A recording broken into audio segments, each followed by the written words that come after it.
Hello students, how are you? Myself Oza Rohit from Pioneer School. વિદ્યાર્થી મિત્રો, આપણે ધોરણ 8માં unit activity 6 two boys in a jungle unit 3 complete કરી ચૂક્યા છીએ.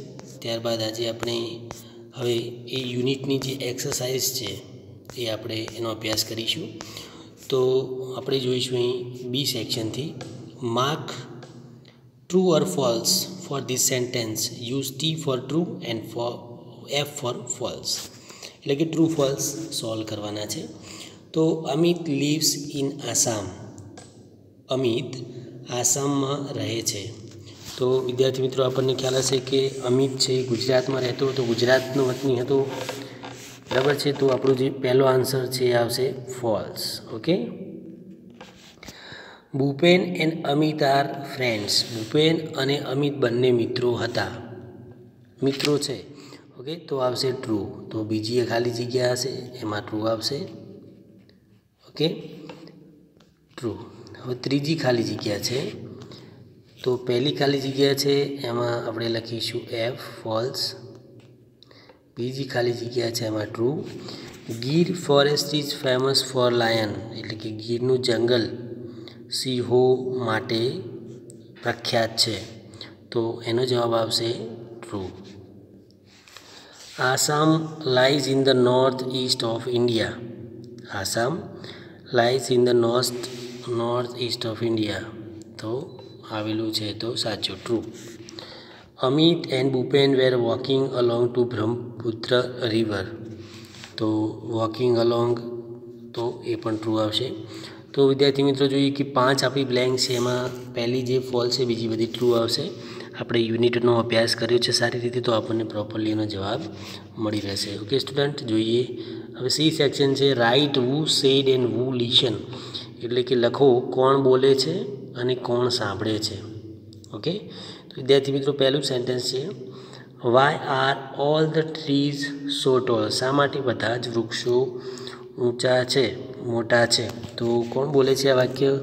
તો આપણને ખ્યાલ હશે કે શા માટે બધા પ્રશ્નો પૂછ્યો તો અમિતે પૂછ્યો હતો ભૂપેનને. તો પહેલી જે ખાલી જગ્યા છે એમાં આવશે અમિત. હવે આપણે અમિત માટે એ કરીશું અને ભૂપેન માટે બી કરીશું, કેમ કે આપણી પાસે એટલી સ્પેસ નથી. તો પહેલો છે પ્રશ્ન એમાં એ, અને લિસનર છે સાંભળનાર છે ભૂપેન માટે B. Okay, he is going to attack us. તે આપણી ગોઈંગ ટુ એટેક અસ, તે આપણા ઉપર હુમલો કરી શકે છે, હુમલો કરે છે. તો હવે આવું કોણ બોલે છે? તો ભૂપેન બોલે છે. અને સાંભળે છે કોણ? તો બે જ મિત્રો છે, તો અમિત. તો બી આવશે. પહેલાંમાં એ બોલનાર અને સાંભળનાર તરીકે આવશે A. Will we see any elephants. શું આપણે એલિફન્ટ જોયો હશે? તો આવું કોણ બોલે છે? તો અમિત છે, ગુજરાતનો વતની છે એટલે એને ખ્યાલ નથી, એટલે કોણ બોલશે વિદ્યાર્થી મિત્રો? અમિત. શું આપણે જોયો છે હાથીને કવિતા આપી? તો આન્સર સામે સાંભળનાર આવશે બી, ભૂપેનને કહે છે ઇટ્સ એન એલિફન્ટ. તે હાથી છે. તો આવું કોણ કહે છે? ભૂપેન કહે છે, કેમ કે તે કેરલાનો છે, આસામનો છે, એટલા માટે એને ખ્યાલ આવી જશે કે આપણે અને એમના વિસ્તારમાં ખાસ જોવા મળે છે, એટલા માટે Bhupen said to Amit. Okay friends, તો આ રીતે જવાબ લખી દઈએ છીએ. હવે ડી સેક્શન, ડી છે tick yes the correct options. હવે કરેક્ટ ઓપ્શન જે સાચું છે એની સામે ડી કરવાનું છે, યસનું નિશાન કરવાનું છે. Assam has a lot of trees because it has. તો જવાબ સાચો કયો આવશે? તો વાંચીએ પહેલાં. A lot of rain and many animals, a lot of elephants and small state, a lot of rain and fertilize soil. Fertilize જમીન છે તેમની. Assam has a lot of tree because it has fertilize soil. એટલે કે એની ફળદ્રુપ જમીન છે. Soil એટલે જમીન. તો આપણો સાચો જવાબ આવશે છેલ્લું સી, છેલ્લું છે. બીજું જોઈએ, the cry of elephants is called બહુ બહુ, ટ્રમ્પેટ કે ટ્રમ્પેટ. તો સાચો જવાબ આવશે એમાં સ્પેલિંગ છે એટલે મિસ્ટેકમાં આપણો આ સાચો જવાબ છે trumpet. Which organ of elephants is the most powerful. કયું ઓર્ગન એટલે શરીરનો ભાગ, અંગ કયું છે જે સૌથી વધારે પાવરફુલ છે? તો એનું સૌથી વધારે પાવરફુલ વિદ્યાર્થીમાં તો શું હોય? એની ટ્રંક એટલે કે એની સૂંઢ જે છે એ સૌથી પાવરફુલ હોય. તો આમાં આ જવાબ, અને જે પહેલું હતું એમાં આપણો જવાબ હતો, આમાં આવશે ટ્રંક, આમાં આવશે આ, અને આમાં આ. ઓકે, જો Bhupen made a loud voice with ખાલી જગ્યા, તો ગન. ભૂપેને શાના વડે made a loud voice with a paper bag? આપણને આન્સર મળી જશે કે પેપર બેગ વડે એને મોટો અવાજ કર્યો હતો. તો આપણો જવાબ આવશે અ પેપર બેગ. હવે નેક્સ્ટ જોઈશું વિદ્યાર્થી મિત્રો, 5મી બ્લેન્ક છે. Blanks number 5. અમિત ક્યાં રહે છે? તો અમિત ગુજરાતમાં રહે છે, અને ભૂપેન છે એ આસામમાં રહે છે. તો સાચો જવાબ આવશે આપણું પહેલું જ એ. બરાબર છે? ઓકે ફ્રેન્ડ્સ, હવે જોઈશું વિદ્યાર્થી મિત્રો આપણે આન્સર ધીસ ક્વેશ્ચન. હવે આપણે પ્રશ્નના જવાબ લખવાના છે, તો ખાસ ધ્યાનપૂર્વક લખવાના છે. આપણે જે લાસ્ટ ટેસ્ટ લીધો એ પણ યુનિટ 6માંથી લીધેલો છે. તો વિદ્યાર્થી મિત્રો ધ્યાન ઉપર રહે કે તમને આના ક્વેશ્ચન આન્સર આવડવા જોઈએ. વિદ્યાર્થી મિત્રો, which tree leaves are glossy? કયા વૃક્ષના પાંદડા આર ગ્લોસી, કેવા લીછા હોય છે?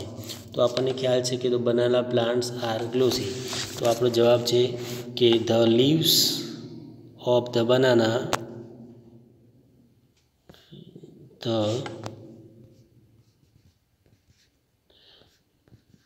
leaves of the banana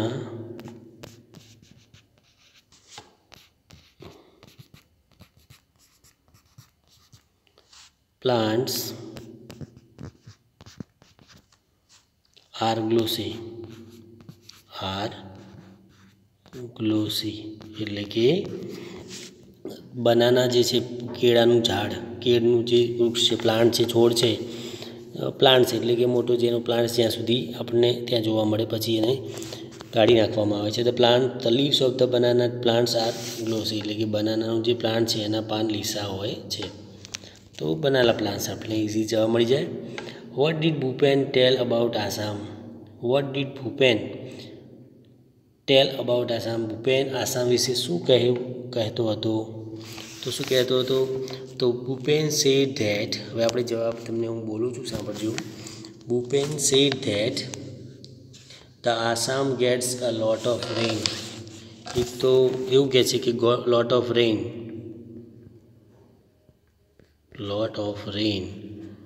પછી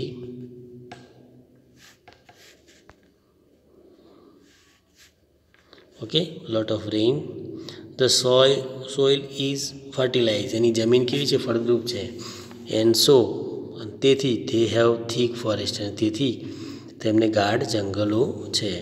Bhupen said that Assam gets a lot of rain, the soil is fertilise and so they have thick forest, તેથી તેમને ગાઢ જંગલો છે. આ બીજો પ્રશ્નનો જવાબ છે.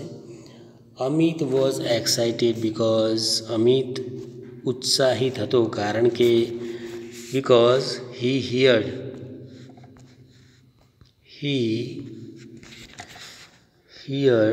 એટલે સાંભળ્યો, ધ ટ્રમ્પેટ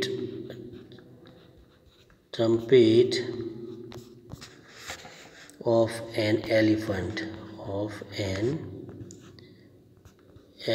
આ ક્વેશ્ચન 3નો આન્સર છે. તો કેવું કહે છે? What did Bhupen tell about, Amit was excited because he heard the trumpet of the elephant, એને હાથીનો અવાજ સાંભળ્યો હતો. ચોથો ક્વેશ્ચન છે, what did Bhupen pull out of his pocket? ભૂપેને તેની પોકેટમાંથી, તેના ખિસ્સામાંથી શું બહાર કાઢ્યું હતું? તો શું બહાર કાઢ્યું હતું? તો Bhupen pulled out a big brown paper bag. શું બહાર કાઢ્યું હતું? A big brown paper bag.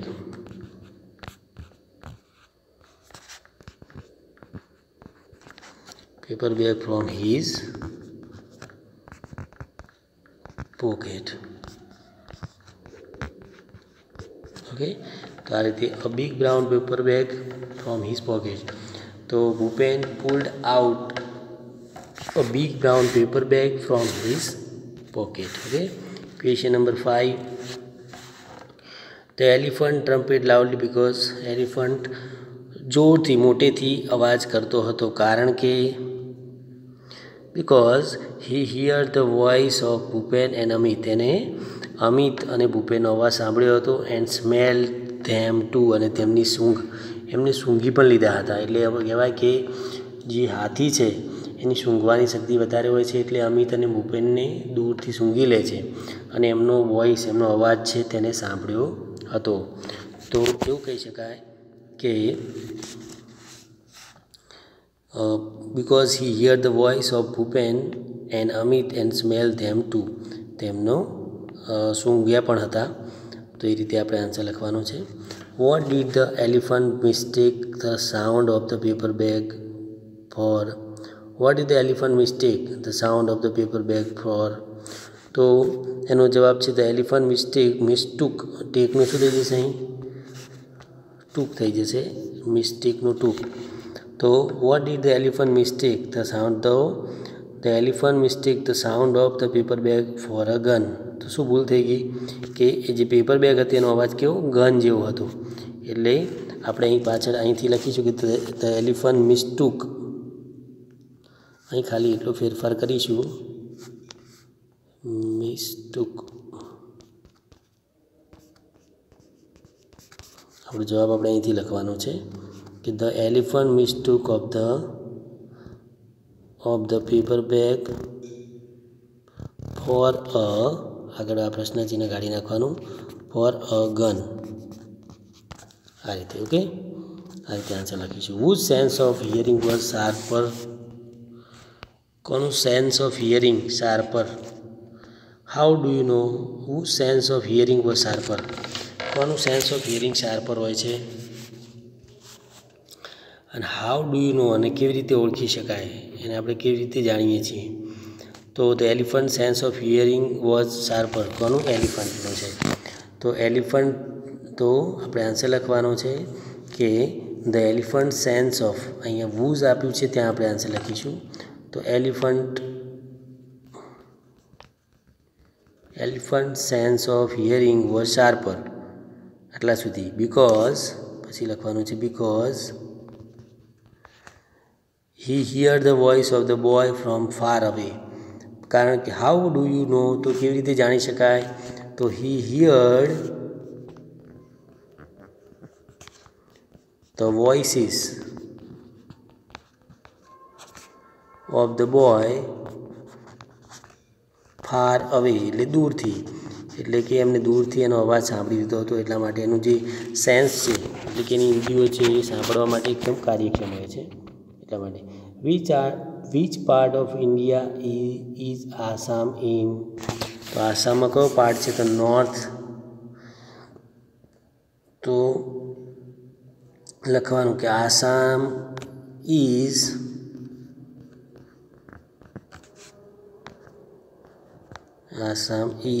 In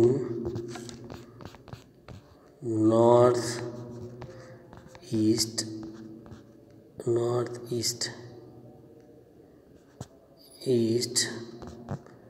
India. આ રીતે. ઓકે ફ્રેન્ડ્સ, અને લાસ્ટ ક્વેશ્ચન છે list out 7 things related with forest. એટલે કે જંગલના રિલેટેડ 7 થિંગ્સ, એટલે વસ્તુઓ જે અલગ અલગ છે એ દર્શાવવાની છે. તો આપણે જોયું હતું પાઠમાં વિદ્યાર્થી મિત્રો. તો પહેલું હતું આઈ થિંક રિવર્સ, પછી ટ્રીઝ, પછી એનિમલ્સ,